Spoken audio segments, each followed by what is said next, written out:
By the way, before the video starts, I actually forgot to record this before.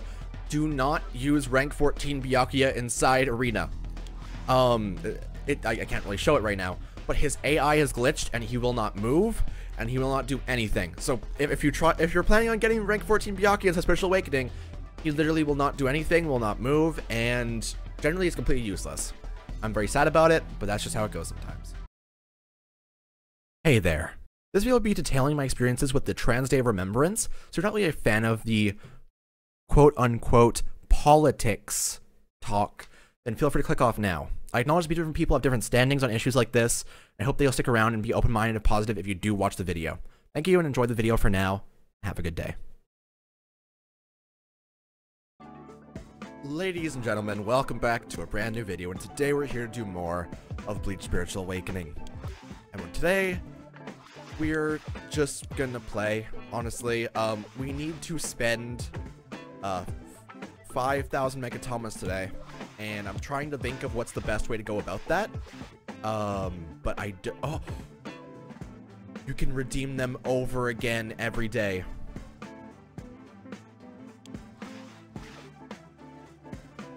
Well, fuck. I guess, we actually may be able to get Hogyoku Aizen to a higher tier.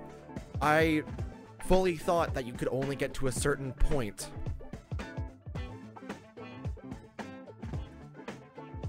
Maybe I should just do this. This seems like a good idea.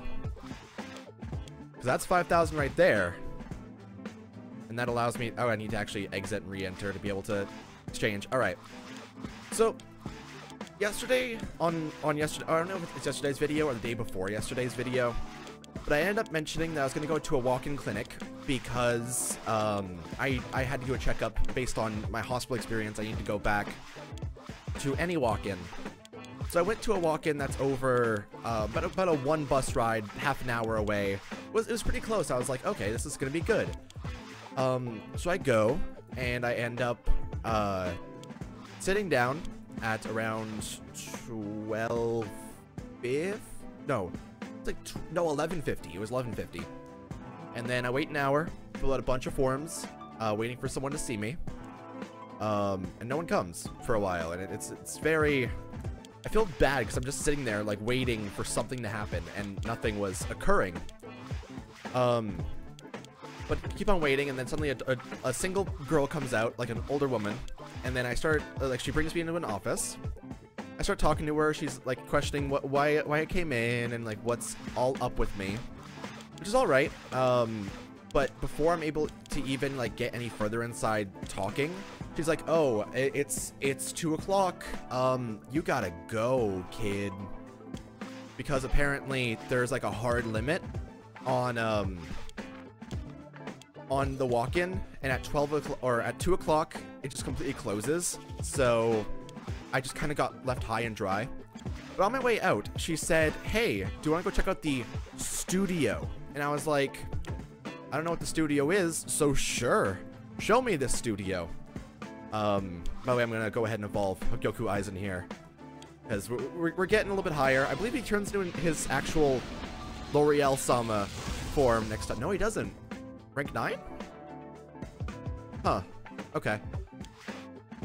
But yeah, what we're gonna do is I'm actually going to... I'll exchange for this. I think this is fine, and I need more turkeys anyway. So I end up going to the studio with this girl. I'm not gonna say her name because it's probably bad if I mention names here, because naturally this is a thing that people actually go to. So I'm just gonna go ahead and just low-key say that it was a thing called studio. And so she brings me into this area. It has a kitchen. It has an art area with a bunch of tables. It has a PS3 and a Wii, and a big TV as well as Netflix. It has a recording studio over here. They have to sign up to be a member to be able to use, but it's a recording studio. It has instruments. It has microphones. It has padded walls. And I was really excited about that. I kind of got a little bit giddy, honestly, just because the idea that I could like use it to do things, and I was like, oh, I can actually do cool things. I can actually like use a recording studio and be fancy for a little bit. I was very excited about that, but I ended up using it yesterday, just because, like, that would mean that I would have to, well, I signed up for a membership, but I just didn't want to go in there because everyone was, like, very busy inside there. Also, apparently there are, like, very hardcore rules in there. Like, you can't say the N-word, you can't say, the B word. Obviously, I agree with that, because I think that bitch is one of the worst insults.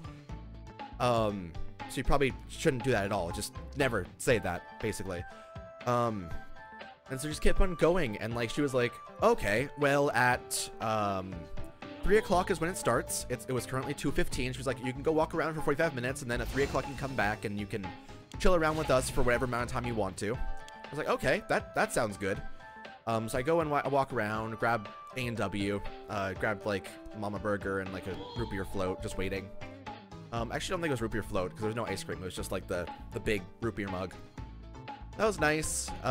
Checked out some stuff, realized that Ultra Sun and Moon aren't anywhere around, so I actually couldn't get the chance to buy any of those, which is unfortunate, but it's whatever. Because I actually do want to play those at some point. I still have to beat Sun or Moon. I actually don't know which one I have, but I need to beat it. But I still wanted to get the new one, because I share it with people. I buy things and I share it between all of us, so that we don't have to buy the game 15 times to be able to be good. So what ends up happening is 3 o'clock comes around, and oh, I also ended up joining a book club, actually. Oh, I should probably actually show that. One second. So where I went was below a library, and the library apparently has a book club, and I was like, oh, I'll go join that, because that seems chill. I'm trying to find people to make connections with. Apparently on this medication, I've noticed it. My social anxiety is far, far worse, to the point where I can't even start conversations with people. I have to wait for them to instigate, which is bad. It's really rough, honestly, because I'm not really used to that. I'm used to being able to just do whatever, but, you know, that's how it goes sometimes. I'll go ahead and I'll go to Hiyori and get some of her clothes. So I joined the book club, and we're reading Commonwealth. Now, I don't know if you guys know what Commonwealth is. I actually didn't know about it until I read the description, and I was like, I've heard of this before. Here, let me read it. Let me read the description. One Sunday afternoon in Southern California, Bert Cousins shows up to Franny Keating's christening party uninvited. Before evening falls, he had kissed Franny's mother, Beverly, setting in motion the dissolution of 2 marriages and the joining of 2 families. Spanning 5 decades, Commonwealth explores the chance encounter that reverberates the lives of 4 parents and 6 children involved. So, I don't want to throw it. I'm just gonna put it over here. So basically, it's a mom book. It was exactly what I was afraid of. It is spot on just for, like, moms. And now I've joined the book club, and I have the book until December, what was it, December 20th? And then on the 12th, I have to actually go in and, like, talk about it. And I was like, this seems like it's gonna be kind of rough, because I'm fairly sure the demographic is going to be, like, what I'm assuming to be, like, 40+ women. Like, age, not, like, just women in general. I'm assuming them to all just be quite old, and I'm quite honestly terrified of sitting in that environment for however long it's going to end up being, but I guess I'll figure it out when the time comes. I'm not going to stop, because it actually does seem like a decent book. Honestly, it's written in a really weird way, because it swaps between first person and third person back and forth, because it goes into the mind of a character and then focuses on them, and then suddenly it'll have that sentence in third person and then jump to the next character inside the scene and start talking about them and where they went to the party. It's really, really weird. It's not a bad technique by any means, but it's a very strange one that I'm not really used to. Most of the books I read are first person or third person. They don't really swap between the two. So I'm definitely finding it very interesting so far. I'm trying to think of what else I can do today. I could do some Purgatory Trials. I've actually been meaning to get that done at some point. Yeah, let's do that. Seems very chill. We could just kind of sit here and be okay. Not really much is gonna happen inside this episode, to be honest. Oh, I should probably actually do the Fate. Bop. Bop. So at the studio, when things started back up, I went in. There was like no one around. There was a couple of people, and I didn't really talk to anyone. I just started reading my book because I was like, I may as well start it. Plus, I was too anxious to actually talk to anyone because how do you start anything inside there? But then one of the staff starts talking to me and mentions, hey, do you like role-playing games? And I'm like, fuck yeah, I do. So I used to play Roll20 all the time. I actually used to have a series on this channel about Roll20, but that is long ago and far, far deleted off of this channel at this point. So yeah. So what ended up happening is he talked to me and he was telling me about how every Tuesday they have role-playing nights where everyone can end up just going and they're not playing D&D, by the way. D&D is the one that I wanted to play, but apparently like, you need to build a character. Obviously that's super hard. It takes like 3 hours to be able to build a character properly if you put in all the effort and already know what you're doing. So we're playing a thing called Dungeon World. Let me actually look this up because I actually haven't looked it up yet. Dungeon World. Yeah, it appears to, it's a, oh god, that's terrifying. Okay, so it's a tabletop RPG. And it seems really cool. Powered by the Apocalypse also sounds fucking awesome. So I'm gonna find out about that today because today is actually Tuesday, and surprise, I'm going. That's why I'm recording this in such the early morning, because I actually wanted to get this done before I take off, because that would actually be very, very fun. So that's the plan for today. I've run into a bit. Okay, let's actually make an amazing team here. Best case team. This one. Actually, I kind of want to use Geen. Let's go by power list. Soifon. I'm thinking White or Yoruichi. Should I go for Jugglers? Jugglers seems alright. Okay, let's go for Geen. Then Ichigo. And then Kenpachi or Shinsui? Shinsui. Let's try that. I think that sounds alright. But yeah.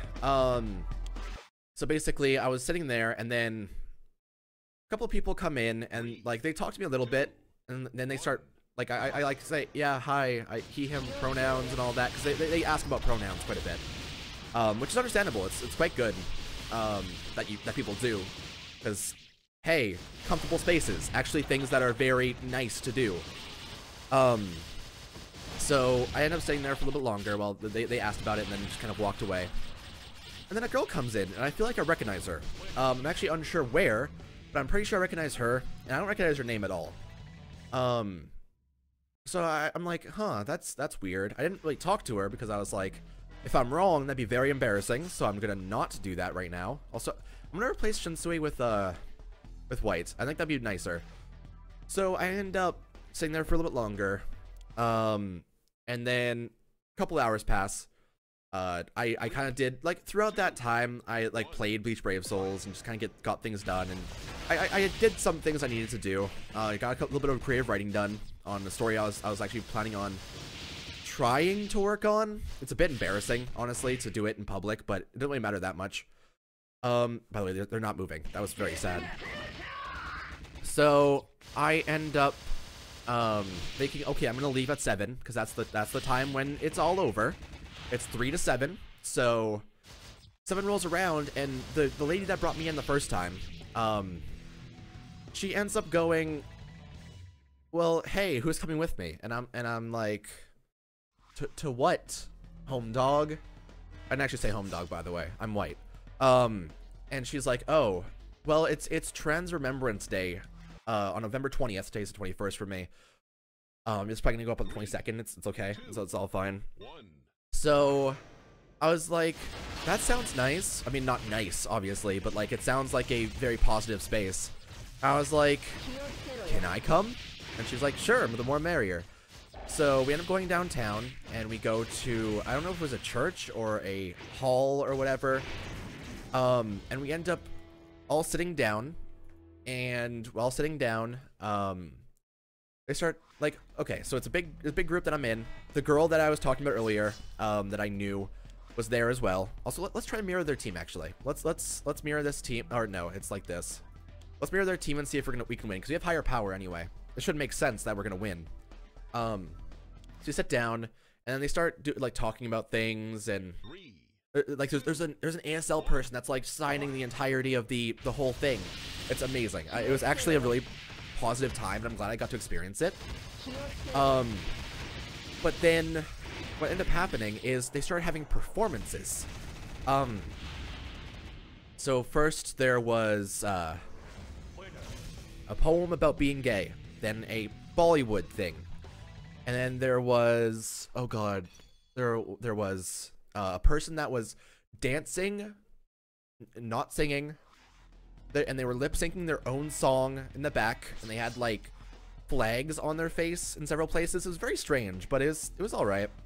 I actually really enjoyed it for the most part, to be honest. Ichigo, Kenpachi, or nope, Ichigo, Kenpachi, and Gin. Let's try that.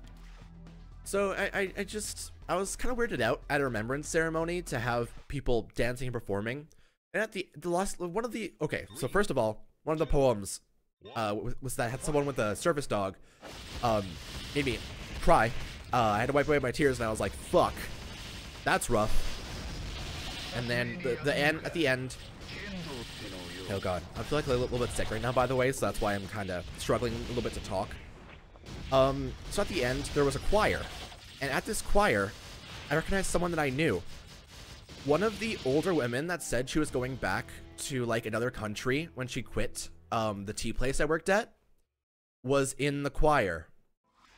And during the entire performance, she was looking me directly in the eye. And I was like, well, this is weird. So what I ended up doing is I just kind of go like, oh, I'll talk to her after. I never saw her again. I tried to look through the rest of the night to find her, and I didn't get the chance to find her. Then after the last performance was over, the choir, they said, go outside. We're gonna have a vigil. Vigil, if you don't know, is like kind of a memoriam almost for those that we lost this year. Trans Day of Remembrance is basically about people that were trans that were subject to abuse, transphobia, and like suicide. That's a pretty big thing there. So I end up going, and it seems pretty alright, honestly. Until we're handing candles, and everyone, like, we can barely hear the people on stage, because they like have people on stage talking. And they would just bring up people from the crowd that could end up going up and talking and crying about how they lost someone. It was very sad, but the people that came with me kept on cracking jokes, and like, it was awful for that. They kept on cracking jokes until one of, like, the girl that I knew went up on stage and started like talking, and then everyone was like, they kind of shut up for a little bit, and I was like, huh, well, that's weird. That was all right. Then the entire big group left, aside from me, the girl that I supposedly knew, a staff, and then apparently during the vigil, one of the staff's, or not one of the staffs, the staff's girlfriend popped up, and I was like, huh, that's cool. And then we went back. I could have left at that point, honestly. I probably should have, to be honest, but I heard free dinner, and I was like, I'm going upstairs. Hell yeah, I'm in. So I head upstairs to go get the free dinner, and they have like rice pilaf wraps, they have like chicken legs. As I sat down, I kind of started to feel nauseous, so I only ate half my plate. It was really bad of me, honestly, but that's just how it goes sometimes, you know. Sometimes you just feel so sick that you can't eat properly. Also do Yoruichi, Shinsui, and then Ichigo. Or, no, Shinsui, Ichigo. So that was a bit of a rough time. Around an hour later, after the dinner kind of subsides and everything's gone, I went up to the bar and I was like, do you guys have rum and coke? And they're like, no, we have beer and wine, and that's it. And I was like, okay, well, I'm not getting anything here then. Not a huge fan of either, honestly. And if I was going to be drinking, I would want to actually bring something that's more severe so that I could actually get over my anxiety, because that tends to be what happens. And yeah, even though I have stories about how I shouldn't drink at all, but it's okay. So I end up sitting back down and chilling for a while until it comes time and the staff says she's going to leave. And I'm like, okay. I was debating leaving as well, but said that she was going to stay, and I was like, you know what? If it's going to be a dance, I'll stay too. That sounds chill, and it just seems like it might be all right. And I just got to get up there and dance, right? How hard can that be? I'm good. I can just dance. It's not even like a fancy dance. It's just like, whoa. partying. You do you, man. And it's all right. But then the staff left, and so first of all, I asked the 15-year-old whether she knew cosplay, and she was like, yeah, I love cosplay. And I was like, so I know you. And she was like, yeah. And then she walked away to go dance for the rest of the night. And I was like, well, that felt fucking bad. So my table is now empty. I don't know anyone. And I want to dance, but if I go up by myself, I'll feel too sad, so I don't end up getting up. And so I just sit there for half an hour, and then an hour. And then I decide, you know what? I kind of don't want to, because I was waiting for, like, I was like jamming out, trying to like do whatever, trying to egg someone on to talk to me, and it never ended up happening. It was actually really fucking sad, but either way, I got through it. And the 15-year-old was still there, but I ended up just leaving because I was like, she can get home by herself. It's not my job to kind of take care of her. I barely even know her. So I got up, put on a bag, and started walking, and I headed home. That's basically the whole story. Generally, it was a very positive experience, and I'm glad I got to go through it. And I'm glad today I'm going to be going to the studio as well to try and check out the D&D thing, or Dungeon World thing. Sorry, it's not D&D. So we'll see how that goes. But in general, like, I'm glad I got the chance to experience that whole space of positivity. And I hope in the future I get to have more experiences where I can kind of respect people's identities. Typically, I don't know many people that are trans, nor do I know many, like, almost everyone I know is like, their sexuality is very open, because they're like, whatever, I'll take anything, it doesn't really matter that much, because I don't discriminate based on sex. And I'm like, that's cool, yeah, me too. I don't really care too much. By the way, I'm probably gonna catch a lot of flack for this video. I mentioned trans, I mentioned being gay, and like, whew, you guys are gonna be so upset. God, I hope the comments on this aren't awful. And generally, I'm just very happy about that whole thing.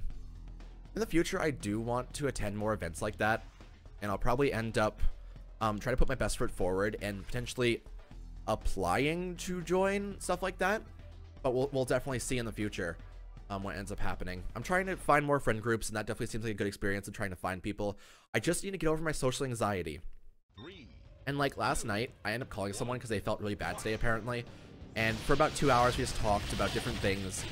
And like, during the conversation, I started getting like anxiety. By the way, I just lost without doing any damage against this team.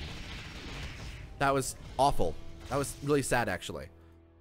And I started getting anxiety shakes. And then this morning, I woke up and like, I felt kind of sick. And I went to go get a drink. I actually have the drink here. I didn't really drink any. Because when I went to my room, I started to feel like I was going to throw up. So I ran over to the bathroom and I threw up clear liquid, and I was like, huh, that's weird. Apparently it's just mucus or something, but I was like, but I ate yesterday. I shouldn't, like, I should have actually something inside my stomach. So it was rather strange, but I'll try to figure it out what that was. This was a weird episode. I'm going to go ahead and admit that to you right now. I have a feeling that people are going to be very upset about the things I mentioned today, or they're going to be very supportive. However, it seems like the fan base that I have created so far doesn't really know about I'm not dissing you guys, by the way. This is not what I'm trying to do. I'm trying to say is typically people that consume my content seem to be very close-minded for the most part in terms of sexuality, and they just want to hear about the next big bleached thing, but that's not what I am. As a person, I'm a person with very strong opinions, and I will continue to be a person with very strong opinions, so no matter what, I'm not just, if I have an experience like that, I want to tell people about it and want to actually have the positivity there. I don't want to keep it in because I'm afraid that someone will be like, oh, that you can't talk about that stuff here on the YouTube, because this is a platform for me to discuss with people and actually create a bond with people around me. It's not for me to just low-key back off until I get a bigger fan base, because that's not what I want to do. I want to impact people in the way that we can care about. And I think that's the best thing to do, honestly. I think that's one of the, I'm not gonna say healthiest, it's one of the most pleasant things to pursue in general. And I feel like it's a very good space for a lot of people. So that's kind of what I wanted to go through today. It was a very nice time, honestly. So in the future, I'll have more things to talk about. Today, I'm going to the Dungeons and Dragons thing. Then afterwards, I'm going to the maid performance downtown. That's actually gonna be really, really fun. Maid performance I haven't been to in a couple of years, so, or not years, a couple of months, like since May. So I look forward to that. Hopefully they changed up a little bit of their act, because obviously it kind of stagnated at the same songs over and over. But we'll definitely see. For now, that's the end of the episode. Don't. If you're thinking of commenting something like horrible, just don't. Just have a good day, man. Just please have a good day.